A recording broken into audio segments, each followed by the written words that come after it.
بسم اللہ الرحمن الرحیم۔ السلام علیکم۔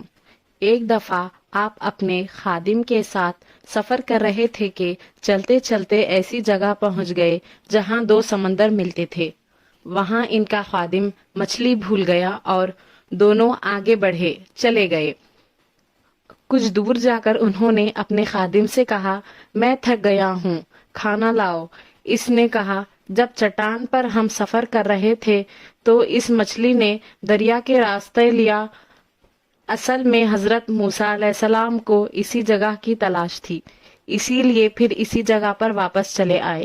وہاں انہوں نے اللہ کے ایک نیک بندے کو دیکھا اور کہا کہ اللہ نے آپ کو جو کچھ علم دیا ہے وہ مجھے بھی سکھا دیجیے، مگر انہوں نے جواب دیا کہ تم صبر نہ کر سکو گے۔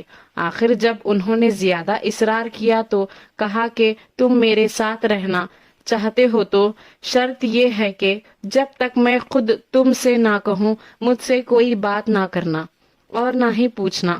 حضرت موسیٰ علیہ السلام نے یہ شرط منظور کر لی اور دونوں سفر پر روانہ ہو گئے۔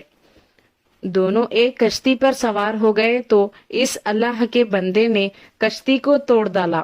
حضرت موسیٰ علیہ السلام اس پر ناراض ہوئے اور کہا، تم نے خواہ کشتی توڑ دی، اس میں سوار لوگ ڈوب جائیں گے۔ انہوں نے شرط یاد دلائی تو آپ نے کہا، میں بھول گیا تھا، اب ایسا نہیں ہوگا۔ آگے بڑھے تو خشکی پر ایک لڑکا ملا جسے انہوں نے قتل کر دیا۔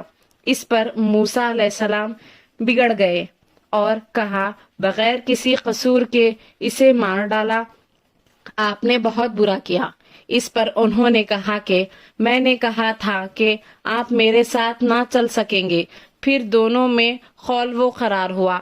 چلتے چلتے ایک گاؤں میں پہنچے جہاں کے لوگوں نے ان کو اپنا مہمان بنانے سے انکار کر دیا، مگر ان دونوں نے دیکھا کہ ایک دیوار گرنے والی ہے، اس کو انہوں نے درست کر دیا۔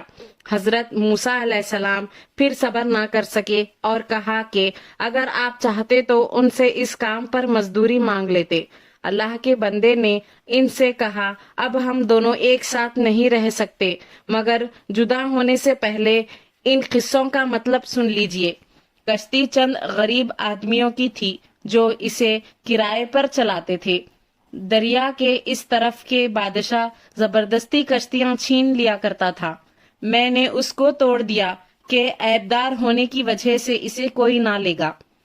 رہا لڑکا تو اس کے ماں باپ ایماندار تھے، مگر یہ سرکش اور کافر تھا۔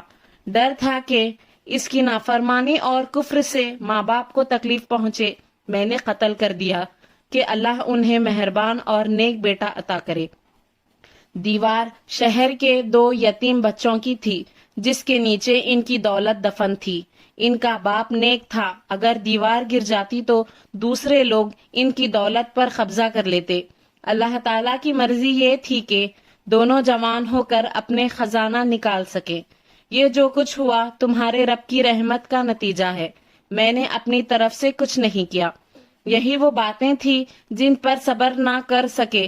حضرت موسیٰ علیہ السلام اس کے بعد ایک عرصے تک بنو اسرائیل کو ہدایت کرتے رہے، برائیوں سے روکتے رہے، اچھائیوں کی تاکید کرتے رہے اور آخرکار اپنے اللہ پاک سے جا ملے جس نے ان کو بھیجا تھا۔